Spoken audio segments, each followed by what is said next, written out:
Sam Parker had spent over 20 years delivering mail, driving the same streets, stopping at the same houses, seeing the same faces. He thought he had seen it all, until the day he knocked on a door and two little girls answered. They were small, blonde, barely 6 years old, their wide eyes filled with something he couldn't quite place. Fear, hesitation, hunger.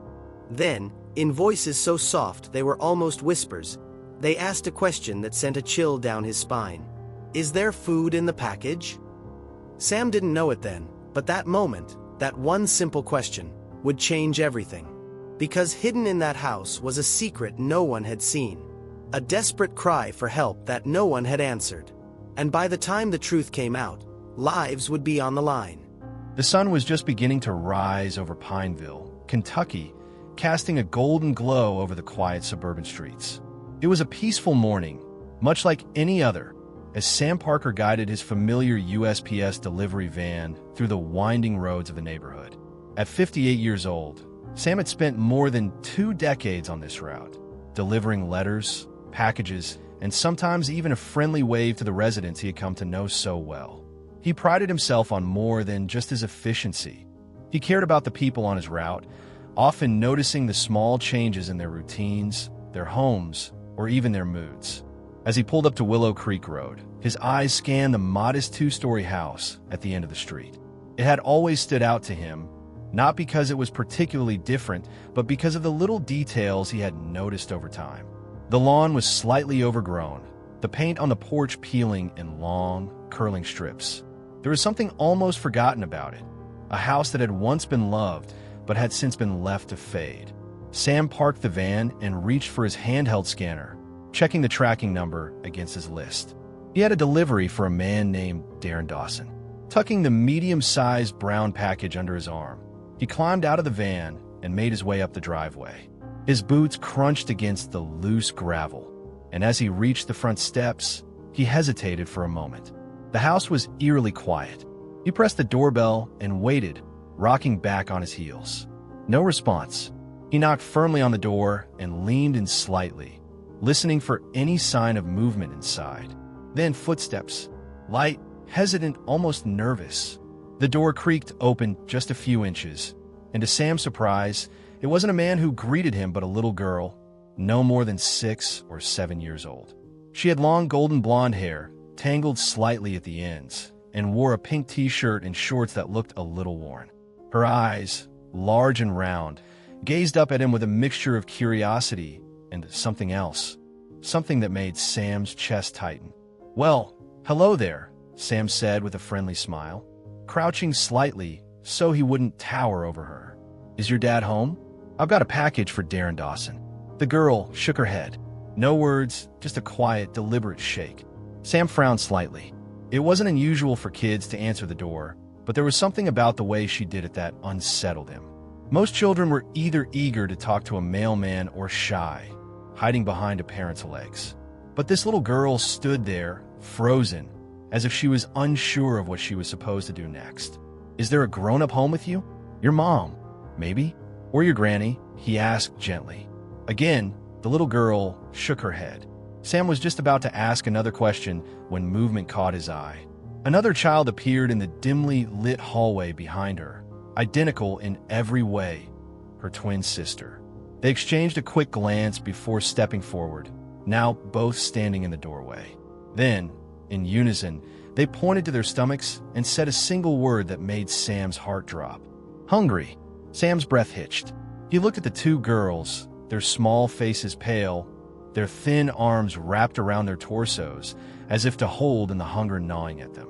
He had seen tough situations before, families struggling, parents working 2 or 3 jobs to make ends meet, but something about this moment felt different. He crouched down again, softening his voice. "Girls, can you tell me where your parents are? It's not safe for you to be home alone." They didn't answer. They just stared at him, their eyes wide and pleading. Sam straightened slowly, his mind racing. He couldn't just walk away, not with them standing there, looking at him like that. He had seen too much in his years as a delivery driver to ignore the warning bells going off in his head. There were rules, of course. He wasn't supposed to get involved in personal matters. But this wasn't just some nosy concern about a messy yard or a late package. These were children, and they were alone. With a heavy sigh, Sam reached into his pocket and pulled out his phone. As he dialed 911, he kept his voice steady for the sake of the girls, forcing a reassuring smile. "Don't worry," he told them softly. "I'm going to make sure you get some help." The moment he spoke those words, he saw something flicker in their eyes, something between relief and fear. He wasn't sure which one worried him more. Sam stood on the porch, his phone still in hand, waiting for the dispatcher to confirm that officers were on their way. He glanced down at the twin girls, who were still standing in the doorway, their tiny fingers gripping the edge of the wooden frame as if they were afraid to let go. The weight of their unspoken words sat heavily in his chest. Something wasn't right here, and he knew it. The quiet tension of the morning was suddenly broken by the low rumble of an approaching car. Sam turned his head just in time to see a silver sedan pulling into the driveway behind his USPS van. The vehicle rolled to a stop, and for a brief moment, there was no movement inside. Then, the driver's side door opened, and a man in his mid-30s stepped out. Sam didn't need to be told who he was. Darren Dawson had an unshaven face, dark circles under his eyes, and a thin frame that suggested either stress or neglect. His movements were hurried, almost frantic, as his eyes darted between Sam, the open doorway, and the girls standing behind him. There was something guarded in his expression, as though he had been caught in the middle of something he hadn't expected. "What's going on here?" Darren's voice was tense, carrying a forced casualness that didn't match the stiffness in his stance. Sam didn't move from the porch. He held his ground, keeping his voice steady and firm. "Are you Darren Dawson?" The man's brows furrowed slightly before he nodded. "Yeah, what?" "I was delivering a package for you," Sam said, tilting his head toward the brown box still tucked under his arm. "Knocked on the door and found your daughters here, alone. They said they were hungry." Darren's face paled for a split second before he forced a tight smile. "Oh, that. Yeah, I just ran out for groceries. Just for a few minutes. Less than 10, I swear." He gave a stiff chuckle, rubbing the back of his neck. Didn't think they'd answer the door for a stranger. Sam didn't return the smile. He watched Darren carefully, noting the quick, darting glance he threw at the girls. Maya and Lily had pressed themselves against the doorframe, their small hands now gripping each other instead. Neither of them said a word. "That's so," Sam said slowly, narrowing his eyes. "What store did you go to?" Darren hesitated. It was only for a fraction of a second, but it was enough. His lips parted, then closed again, as if reconsidering his answer. Just the gas station down the road. Needed a grab milk, cereal. Just the basics." Sam crossed his arms, sensing the unease in the man's voice. "You left 6-year-old kids home, alone for milk." Darren's smile flickered, frustration creeping into his features. "Look, I get it. It looks bad, but it was only for a little while. The house is locked up, they were watching TV. I didn't think it was a big deal." His voice turned defensive, his posture stiffening. "It's not like I left the stove on or anything. I made sure they were safe." Before Sam could respond, the distant wail of sirens cut through the thick morning air. Darren's head snapped toward the road, his entire body going rigid. His hands clenched in a fist at his sides as the first police cruiser pulled up to the curb. A second one followed a moment later. Darren let out a short breath, forcing another smile, but this time, Sam could see the tension behind it. "Come on, man. You call the cops." His voice was strained, as if he were trying to keep his irritation in check. "They're just here to make sure everything's okay," Sam replied evenly. "That's all." 2 officers stepped out of their vehicles. One was a woman with streaks of gray in her dark hair, her uniform crisp and her expression unreadable. The other was a younger man, his sharp gaze flickering between Sam, Darren, and the girls in the doorway. The female officer approached first. "We got a call about 2 unattended minors," she said, looking directly at Darren. "Are these your children?" Yes, of course," Darren said quickly, forcing a laugh that sounded anything but natural. "Like I told the mailman, I just ran out for a few minutes to get groceries. I didn't think it would be a problem." The officer's gaze didn't waver. "Sir, leaving children this young alone is a serious issue. Can you provide identification? Darren nodded rapidly, fumbling in his pocket for his wallet. His hands trembled slightly as he pulled out his driver's license and handed it over. Sam noted the way his breathing had quickened, his chest rising and falling too fast for someone who claimed everything was fine. The officer examined the ID, her expression neutral. And you were gone for how long? Not even 10 minutes, Darren insisted. Seriously, I was just trying to be quick. The younger officer knelt down in front of the girls. His voice was soft, reassuring. Hi, sweetheart. Can you tell me how long your dad was gone? Maya and Lily didn't answer. They only stared at him, their fingers gripping each other tighter. Darren's jaw tensed. They don't know. They were watching cartoons, weren't you girls? Still, the twins remained silent. The officer straightened and glanced at his partner. House looks locked up. No immediate daño. His words made Sam's stomach tighten. He could feel the officers starting to lean toward letting Darren off with just a warning. The female officer handed back the ID, her tone firm. Mr. Dawson, even if it was a short trip, leaving children unattended is extremely risky. This can't happen again. Darren nodded emphatically. Absolutely. Won't happen again. I swear. The officers exchanged glances, then nodded. We'll be filing a report, the female officer said. And if we get another call like this, social services might have to step in. Understood. Darren swallowed hard and nodded again. Understood. The officers turned to leave, and Sam felt a wave of unease settle deep in his gut. Something about this didn't sit right. He had been on this route for years. He had seen struggling families, good people making bad choices, parents who truly didn't know better. But this wasn't just a case of bad judgment. As the police cruisers drove away, Darren exhaled, rolling his shoulders as if shaking off the tension. He turned back to Sam, flashing him an irritated smile. Well, that was fun. Sam didn't reply. His gaze flickered to the twins, who were now peeking out from behind their father's legs, their eyes still wide with something close to fear. Darren cleared his throat and forced a casual tone. Anyway, I guess I should take that package. He reached for it, signing Sam's electronic pad with a quick, messy scrawl. Just as Sam was about to leave, Darren suddenly perked up. Oh, actually, I have a package I need to send out. Forgot to put it on the porch earlier. Something in his voice made Sam hesitate. But after a moment, he nodded. All right, but I'm on a schedule, so make it quick. Darren disappeared inside, the twins trailing close behind him, their tiny hands clinging to his jeans. Sam stood by the van, tapping his fingers against the package in his hand, that gnawing unease refusing to fade. A minute later, Darren returned with a well-packed box and handed it over. Sam took it, feeling the weight of it in his arms. You've got two beautiful little girls, he said, watching Darren closely. Must keep you busy.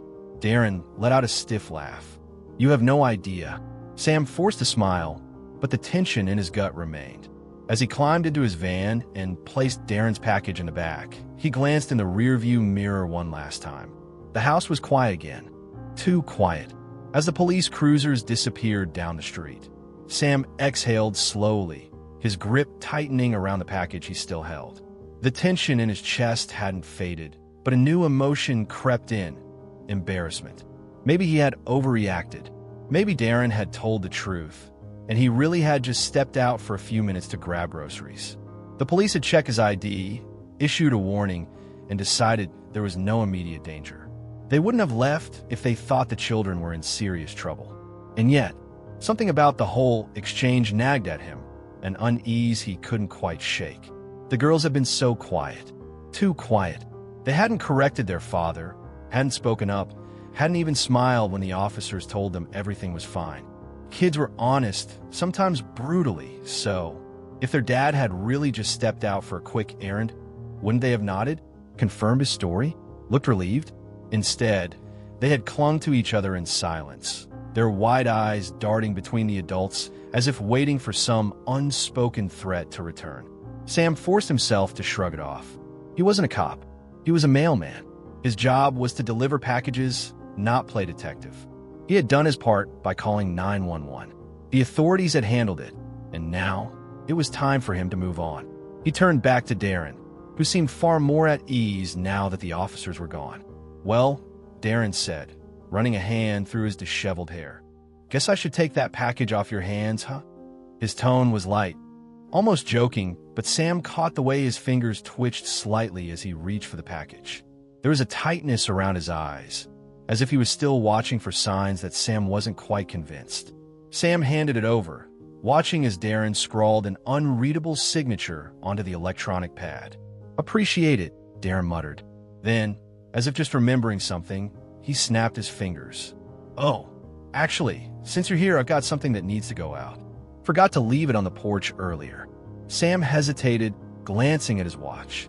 He was already running behind schedule after all the commotion, but the last thing he wanted was another tense interaction with this guy. "All right," he said, his voice neutral, "but I'm on a tight schedule, so make it quick." Darren grinned. Of course. Be right back." He turned and walked back toward the house, and just as before, the twins followed closely at his heels, their tiny hands gripping the fabric of his jeans. They barely glanced back at Sam, and when they stepped inside, Darren shut the door behind them with a little more force than necessary. Sam exhaled, rubbing the back of his neck. Maybe he was reading too much into this. Maybe he was tired, letting the stress of the situation cloud his judgment. But then, movement in the driveway caught his eye. At first, he didn't think much of it, just Darren re-emerging from the house a moment later. But this time, he wasn't carrying a package. Instead, Sam watched as he walked straight to his car, popped open the trunk, and reached inside. When Darren straightened, Sam expected to see a bag of groceries in his arms. A carton of milk, maybe a loaf of bread, something to back up his earlier story. Instead, he was carrying 2 six-packs of beer. Sam's stomach dropped. Darren balanced the cases awkwardly in his grip, the aluminum cans rattling against each other as he hurried toward the house. He wasn't even trying to be discreet about it. No grocery bags, no cereal, no essentials, just beer. Sam sat frozen in his van, watching as Darren disappeared through the front door once again, the heavy wooden frame slamming shut behind him. For a long moment, he just sat there, his fingers drumming absently against the steering wheel. So Darren hadn't run out for groceries. He had left his 6-year-old daughter's home alone for beer. The uneasy feeling that had been gnawing at Sam all morning came roaring back, stronger than ever. It wasn't just that Darren had lied, it was the way he had lied. The casual ease with which he had fabricated a completely different story. The practiced charm in his voice when he spoke to the officers. The way he had smoothed over every question with just enough truth to sound convincing. And those little girls, the way they clung to each other, to him, to the doorframe. The way they had barely spoken, had barely moved, had looked up at him with those big, quiet eyes as if they weren't sure if they were even allowed to. His gut told him something was very, very wrong in that house. But what could he do about it? He had already called the police once, and they had come and gone. Darren had been given a warning, and as far as they were concerned, the case was closed. If he called again, they might start to think he was just some overzealous mailman with an overactive imagination. Sam sighed and ran a hand over his face. Maybe he really was overthinking this. Maybe he should just drive away and forget about it. But as he reached for the gear shift, something in his mind whispered, "Look again." He turned his head, glancing back at the outgoing package Darren had given him. And for some reason, he couldn't shake the feeling that there was something about it he hadn't noticed. Something he needed to see. As Sam settled back into the driver's seat, he let out a slow, measured breath, trying to shake off the tension that had wrapped itself around his chest. His fingers hovered over the ignition, but he hesitated. Something didn't sit right. The image of Darren walking into the house with nothing but beer still played in his mind like a warning he couldn't ignore. His eyes flickered to the package Darren had given him. It was an ordinary-looking brown box, sealed tightly with packing tape, no different from the dozens of others in the back of his van. But something about it gnawed at him. Maybe it was the way Darren had suddenly remembered it, as if the package itself wasn't important, but rather getting rid of it was. Sam reached over and pulled the package closer, feeling its weight in his hands. It wasn't particularly heavy. He turned it over, examining the address label, but nothing seemed out of the ordinary. Just a routine shipment. Still, the feeling wouldn't leave him. He ran his fingers along the bottom of the box, And that's when he felt it, the slight texture of something rough against the otherwise smooth cardboard. Frowning, he turned the package over completely, his breath caught in his throat. Scrawled in uneven, childlike handwriting across the bottom of the box were 4 words that made his stomach drop. "We are girls. Call 911. For a long moment, he just stared, his mind struggling to process what he was seeing. The words were jagged, written hurriedly, as if whoever had scribbled them had been rushing, afraid of getting caught. The ink was slightly smudged, but it was clear enough. His pulse pounded in his ears. Maya and Lily. The twins had written this. His thoughts spun in frantic circles. How? When? They had barely been away from their father's side, clinging to him like their lives depended on it. And maybe they had. Had they written it before he arrived? Had they been planning this for days, waiting for someone, anyone, who might notice? Or had it been done in the split second when Darren had turned his back? Had those little hands worked as fast as they could, taping the note in place before handing the box over, their small hearts pounding in their chests, hoping that this time someone would listen? Sam swallowed hard, his grip tightening around the package. The weight of the message settled on his shoulders, heavier than anything he had ever carried in his years on this route. He could still hear their voices, soft and hesitant, as they pointed to their stomachs and whispered, hungry, the way they had clung to each other, the way they had clung to him. Sam had been delivering packages for over 20 years, but in this moment, he knew this wasn't just a delivery. This was a cry for help, and he wasn't going to ignore it. His hands were shaking as he reached for his phone and dialed 911. Sam's hands trembled as he gripped the phone, his pulse hammering in his ears. He had made countless deliveries in his lifetime, but never had he come across something like this. The scrawled message on the package stared back at him, for simple words carrying the weight of desperation. We are girls. Call 911. He swallowed hard, pressing the phone to his ear as the call connected. The dispatcher's voice came through, calm and detached. 911, what's your emergency? Sam took a breath, steadying his voice. This is Sam Parker. I called earlier about the 2 little girls left home alone on Willow Creek Road. He could already hear the hesitation in the dispatcher's tone before they even spoke. Yes, sir. Officers responded to that call. The father was present, and they determined there was no immediate danger. No, Sam interrupted, gripping the package tighter. You don't understand. I just discovered something. The girls left me a message, a note taped under a package they gave me. It says, we are girls. Call 911. There was a pause on the line. Sir, can you clarify? Are you saying the children left you a written message? Yes, Sam said firmly. It's in their handwriting. Someone in that house is in danger, and I need officers back there now. The dispatcher's voice remained measured. Mr. Parker, I understand your concern, but the responding officers found no signs of distress during their initial visit. The father cooperated fully and provided an explanation. Are you certain this isn't a misunderstanding? Sam's frustration flared. A misunderstanding? The girls didn't speak before because they were too scared. That man lied to you. He didn't run out for groceries. He came back with nothing but beer. And now I have this. He lifted the package as if the dispatcher could see it. You think 2 little girls would go to the trouble of writing this message if everything was fine?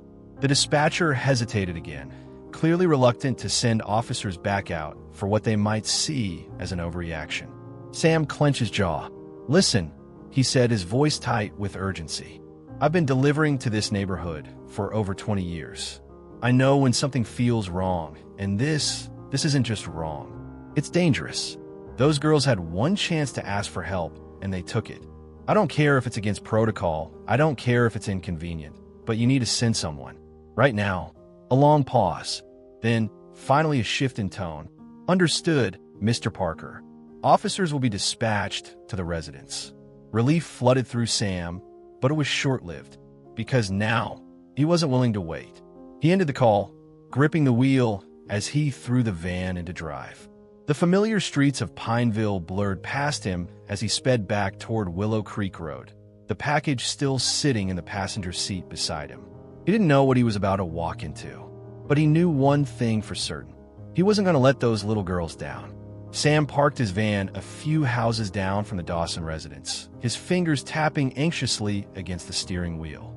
The street was eerily quiet, the late afternoon sun casting long shadows across the cracked pavement. He glanced at the house, half expecting to see movement behind the windows, but the curtains remained drawn, lifeless. Where were the police? It had been at least 15 minutes since he'd made the second call, long enough for them to arrive, especially considering they had responded so quickly the first time. But there were no flashing lights, no squad cars pulling up to the curb, nothing but silence. A cold knot of dread formed in his stomach. He checked his phone, tempted to call 911 again, but before he could dial, a knock at his window startled him. He turned sharply and found himself face to face with Mrs. Weist. The elderly woman stood with her hands on her hips, her sharp, knowing eyes fixed on him. She was a familiar figure in the neighborhood, always tending to her flower beds or chatting with neighbors from her porch. But today, her expression was serious, her usual warmth replaced by quiet concern. "Sam," she said, glancing at his van. "You've been parked here a while. Something wrong?" Sam hesitated, but something about her tone, the firm, expectant way she spoke, made him trust her.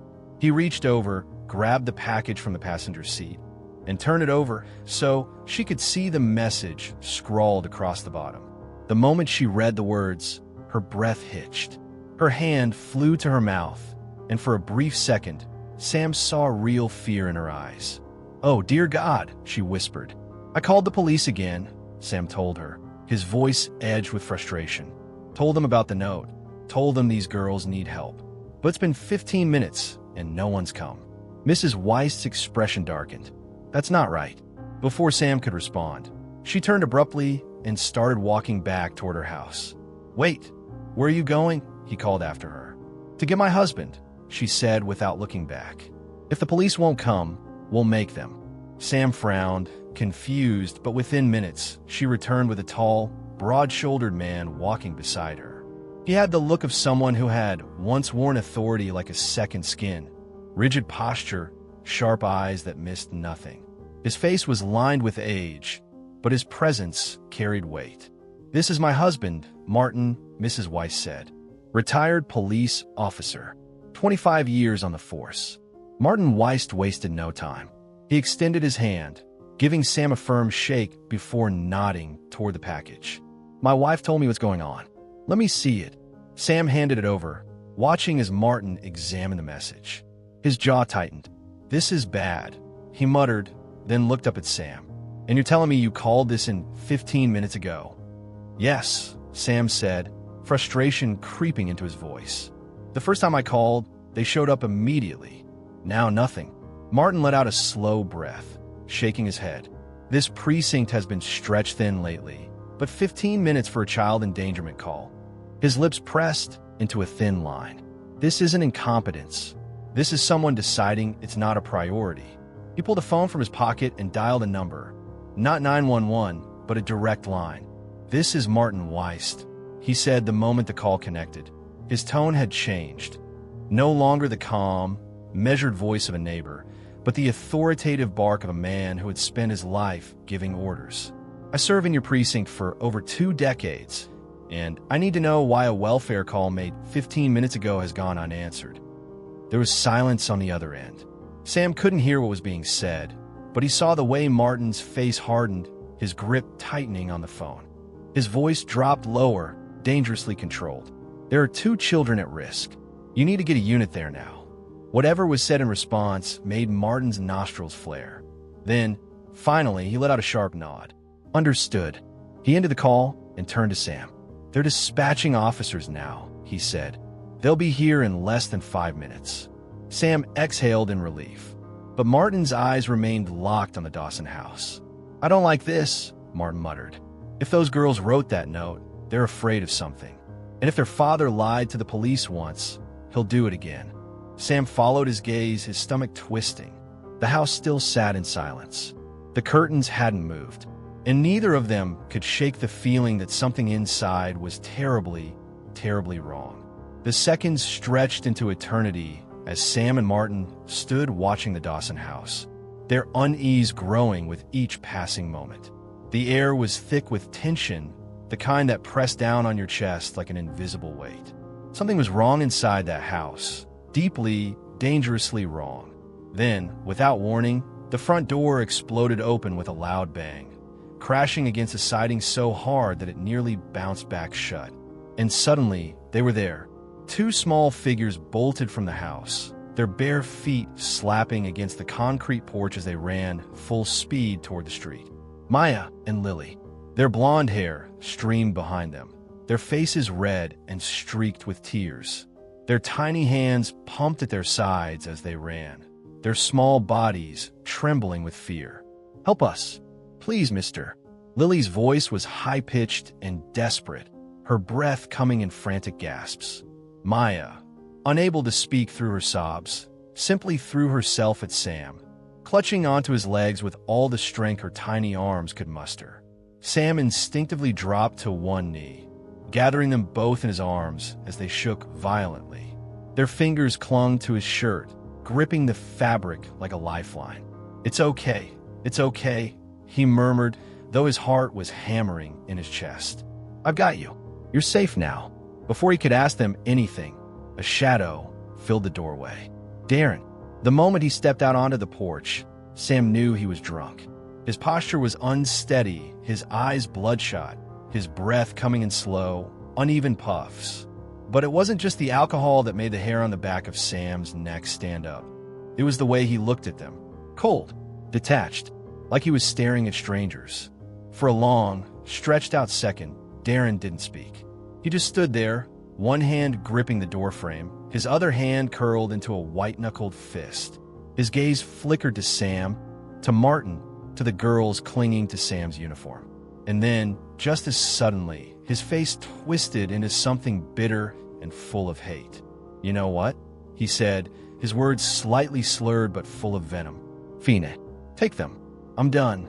Sam felt Maya flinch against him, her small fingers digging into his sleeve. "Take them," Darren repeated, his mouth curling into a sneer. "Do whatever you want. I don't care anymore." Then he turned on his heel and stomped back inside.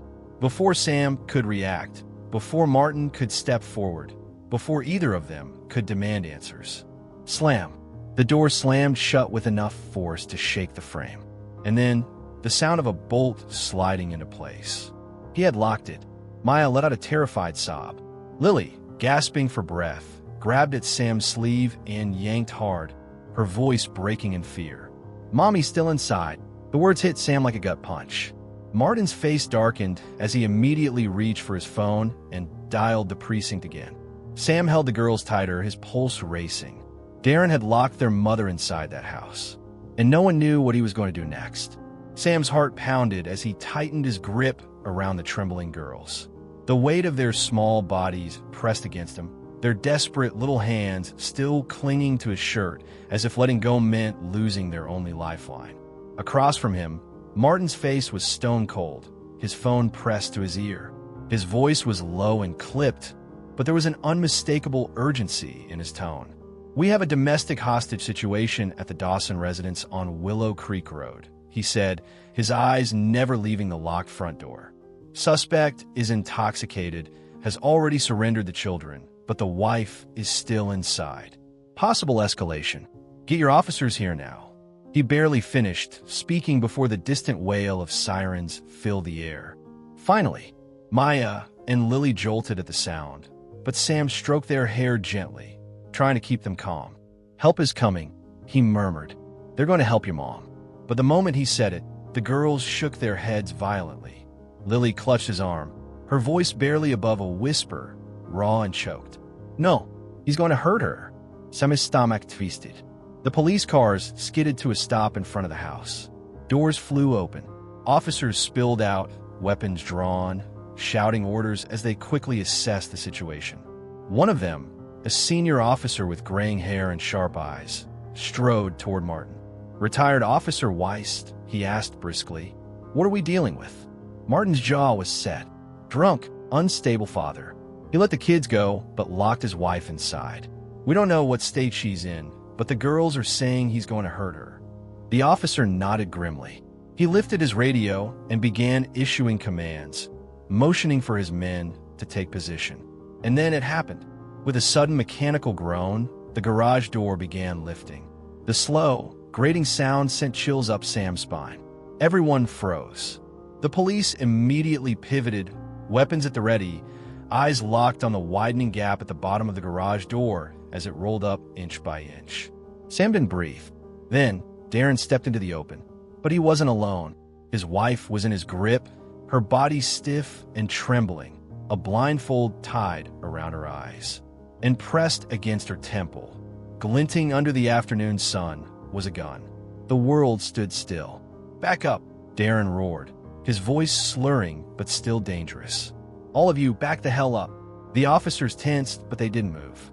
Darren staggered slightly, his grip tightening around his wife's arm. His face was a mess of sweat, red with either rage or alcohol, or both. His hands were unsteady, but the way he held the gun showed he wasn't bluffing. "You think I don't see what's happening?" He spat, his eyes darting between the officers, Sam and Martin. "You're all against me. You've been plotting this, haven't you?" His voice was wild, paranoid. The lead officer took a careful step forward, his hands raised in a calming gesture. "Mr. Dawson," he said, his voice controlled, measured. "No one is plotting against you. We just want to make sure everyone is safe. You're holding a weapon, and we need you to put it down so we can talk."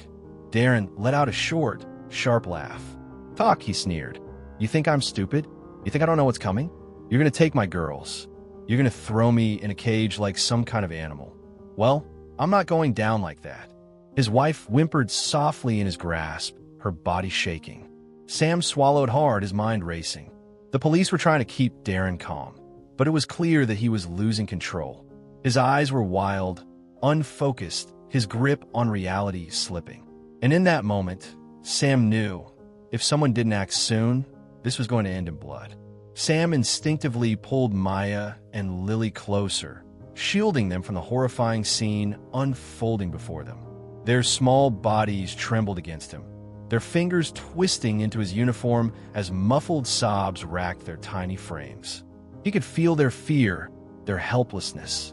No child should have to witness something like this. "Keep your eyes closed, girls," he murmured, gently pressing their heads against his chest. "Don't look." In front of him, the tension in the air was suffocating. Darren stood in the middle of the open garage, his grip on his wife still firm, his wild eyes darting between the officers, his gun waving erratically. His posture was unstable, swaying slightly, not just from the alcohol, but from the sheer rage boiling inside him. The lead officer, his voice calm but authoritative, took another cautious step forward. "Darren, put the gun down," he said slowly, hands still raised. "This doesn't have to end badly. We can talk. Let her go, and we can figure this out." Darren let out a short, bitter laugh, shaking his head. "You're lying," he spat. "You're all lying. You don't care about me. You never did." His grip tightened around his wife, his fingers digging into her arm. She let out a soft whimper, her body stiff with terror. Sam could see the officers adjusting their stances, shifting subtly into position. They were waiting for an opening, but Darren wasn't giving them one. Instead, he took a stumbling step backward, dragging his wife with him, moving closer to the shadows of the garage. "I'm not going to prison," Darren muttered, his voice dropping to something almost childlike, eerie in its quietness. His breathing was ragged, uneven. "I won't let you take everything from me." His hand twitched. Sam knew what was coming a second before it happened. A deafening gunshot shattered the air. Maya and Lily screamed. Sam ducked instinctively, pulling them down with him, shielding them with his entire body. Silence followed. A long, terrible silence. Then a sound. A muffled gasp. A body hitting the ground. Sam lifted his head slowly. Darren was on the ground. The gun had clattered from his grip, sliding a few feet away on the pavement. His chest rose once, twice, then stilled. Blood pooled beneath him. His wife collapsed to her knees beside him, sobbing but very much alive. Sam's breath caught in his throat as he turned back to the girls. Their faces were buried in his chest, their small hands clutching at his uniform. He tightened his arms around them, whispering, "It's over." And for the first time that day, he believed it. For a moment, everything stood still. The echoes of the gunshot faded into an eerie silence, broken only by the soft cries of Maya and Lily as they clung to Sam. The officers moved swiftly, securing the scene, their voices hushed but firm as they confirmed Darren was no longer a threat. Then, a single cry pierced the air. "Mommy!" Maya and Lily broke free from Sam's arms and ran. Sam barely had time to react before he saw her. Karen Dawson collapsed on the pavement, her blindfold finally removed, her tear-streaked face twisting in anguish. Her arms reached out before she could even see them clearly, as though she had been waiting for this moment for so long that her body simply knew what to do. The twins flung themselves into her embrace, sobbing uncontrollably, their little hands grasping at her, as if afraid she might disappear. "My babies," Karen choked out, burying her face in their hair. "Oh, my sweet girls." Sam felt something tighten in his throat as he watched them. This was what it had all been about. This moment, a mother reunited with her children, a family rescued from the brink of something unimaginable. Karen held on to them as if her life depended on it, rocking them gently, whispering over and over, "I'm so sorry. I'm so sorry." One of the officers knelt beside her, speaking softly. "Mrs. Dawson, we need to get you checked by paramedics, but when you're ready, we need to talk about what happened." Karen nodded numbly, still clinging to her daughters, but her gaze lifted to Sam. "You saved us," she whispered, her voice thick with emotion. Sam shook his head. "They saved you," he said, looking down at Maya and Lily. "They were the bravest ones of all." Karen's face crumpled as she pulled them closer. The horrifying truth. As the officers worked the scene, Sam watched as Karen, her hand still trembling, was helped onto the back of an ambulance. She looked exhausted, fragile, like a woman who had been trapped in darkness for far too long. But she talked, and when she did, the full horror of her reality came spilling out. Darren hadn't just been a struggling man who drank too much. Over time, his financial stress had turned into something worse, something cruel. At first, he had been distant, angry, taking his frustration out in slamming doors and cold silences. Then it escalated. Karen lost her freedom little by little. She wasn't allowed to leave the house, wasn't allowed to make phone calls, wasn't even allowed to speak freely in front of the children. He monitored everything. Then, one day, he locked her in the attic. "It started as punishment," Karen murmured, her voice hollow. "Then it just became my life." For months, she had been trapped up there. He would only let her come downstairs when he wanted something: food, laundry, or simply someone to blame for his failures. "But he wouldn't hurt the girls," Karen whispered. "That was the only thing I held on to. No matter how bad it got, he never raised a hand to them." Her voice broke. "But I was wrong. Keeping them in that house, letting them watch all of it. I let them be trapped too." Sam clenched his fists. This wasn't just a bad father. This wasn't just neglect. This was a man who had been willing to destroy his own family. And if the girls hadn't reached out for help, Karen might not have survived much longer. The package and Darren's sinister plan. As the officers continued investigating, one of them approached Sam, holding the package Darren had given him earlier. "Mr. Parker, I think you should see this." Sam took a deep breath as he stepped forward. The officer carefully cut open the box, revealing a chilling collection of documents inside. Karen's birth certificate, her social security card, bank statements, tax records, her driver's license, even her medical history. Everything that legally tied her to her own life. Karen gasped when she saw them. "Why would he have all of these?" she asked, her voice barely above a whisper. The officer frowned. "That's what we need to figure out. Do you recognize the address he was sending this to?" Karen hesitated, then nodded slowly. "It's our old house, the one we lived in before we moved here." The officer's expression darkened. "Do you know who lives there now?" Karen shook her head. "It was a friend of Darren's, but I haven't spoken to them in years." Sam felt his stomach twist. If Darren had been planning to erase Karen's identity, what had he been planning to do next? Burn the documents? Forge something new? Or had this been the first step in making sure she disappeared forever? The bravery of two little girls. As the reality of Darren's plan set in, Sam turned back toward the real heroes of the day. Maya and Lily sat beside her mother in the ambulance, their little faces still streaked with dried tears, but their hands never left Karen's. An officer knelt beside them. "Girls," he said gently, "can I ask you something?" They looked at him with wide, cautious eyes. He held up the package, turning it over to show the note still taped to the bottom. "Did you write this?" For a moment, the girls didn't answer. Then, slowly, Lily nodded. "We had to do something," she whispered. "We were scared." Maya's voice was barely audible. "We missed Mommy." Tears welled in Karen's eyes as she pulled them close again. "You're so brave," she murmured, kissing their hair. "My brave, brave girls." Sam swallowed the lump in his throat. It had been them all along.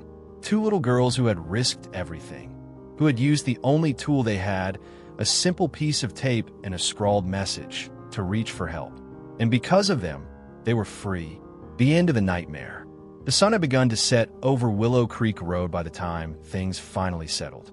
Officers cataloged evidence, spoke with Karen, and arranged for her and the girls to be taken somewhere safe. The coroner's van arrived to remove Darren's body, but no one mourned. Sam stood by his van, exhausted but relieved, watching as Karen and the twins prepared to leave. As they were about to step into the social worker's car, Karen turned back, her eyes locking onto Sam's. She whispered something to the woman beside her, then walked toward him. Maya and Lily followed. Sam straightened, not knowing what to say. Karen's voice wavered, thick with emotion.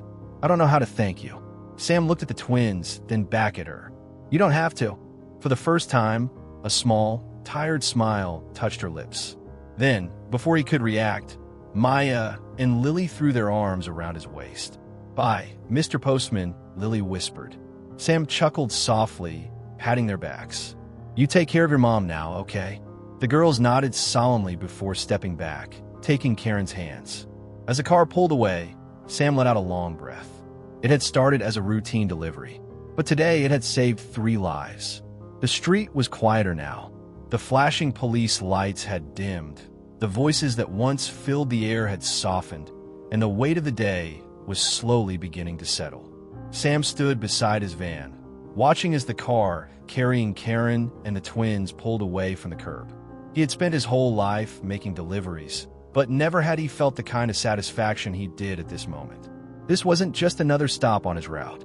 It wasn't just another package. It had been a lifeline. Karen had hugged him just before she got in the car, her hands still trembling, her face streaked with dried tears. "You saved my daughters," she had whispered, her voice raw, full of something deeper than gratitude. "You saved me." Sam had only shaken his head, but she had held onto his hands for just a moment longer, as if making sure he understood just how much this had meant. Then the twins had turned to him, their small faces no longer full of fear, but of something lighter, something hopeful. Maya had been the first to step forward, hesitating for only a second before wrapping her arms around his waist. Lily followed, squeezing him tightly. "Bye, Mr. Postman," Lily whispered, her voice soft but steady. Sam swallowed the lump in his throat and ruffled their blonde heads. "You take care of your mom, okay?" They nodded, their solemn little faces so much older than they should have been. And then they were gone. Sam let out a long, slow breath as he watched the car disappear down the road, fading into the deepening twilight. The sky had begun to shift, the last golden streaks of daylight melting into hues of purple and blue. He turned back to his van. There were still packages to deliver, people still waiting on their mail. But as he climbed into the driver's seat, as he started the engine and pulled away from Willow Creek Road, he knew today had meant something more. It wasn't just about delivering mail. It was about being part of a community, about noticing the little things, about listening when no one else does. Sam had spent over 2 decades driving these streets, weaving through neighborhoods, dropping off letters and boxes and envelopes without a second thought. But today, a simple act of paying attention had saved lives. And maybe, just maybe, that made him a hero after all. As the last remnants of daylight faded over Willow Creek Road, a quiet stillness settled in. The events of the day had left a mark, not just on the Dawson family, but on everyone who had witnessed what had unfolded. A single package, a single moment of hesitation, and a single decision to pay attention had changed everything. This story isn't just about Sam Parker, a mailman who happened to be in the right place at the right time. It's about something much bigger. It's about all of us. How often do we go about our days, too caught up in our own routines to notice the details? How often do we silence that small voice in the back of our minds telling us something isn't quite right? Sam could have ignored his instincts. He could have brushed off the girl's quiet desperation, assumed the police knew best, and simply driven away. But he didn't, because sometimes the difference between life and death isn't a grand heroic act. It's a small decision. A moment of doubt followed by the courage to act. If you ever find yourself in a situation where something feels wrong, trust your instincts. If a child's eyes linger too long in silent pleading, if something in your gut tells you that what you're seeing isn't the whole story, listen. Because you never know when a small action, a phone call, a second glance, a simple decision not to walk away, might be the thing that saved a life. The world isn't changed by superheroes and capes. It's changed by people like Sam, by neighbors who care, by everyday heroes who refuse to look away.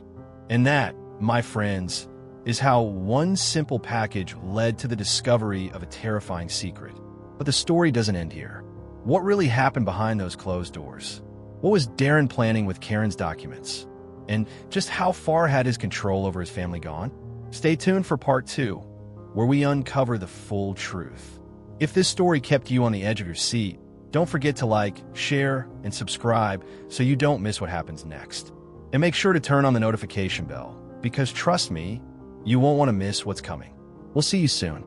Stay safe, stay aware, and remember, sometimes just paying attention can save a life.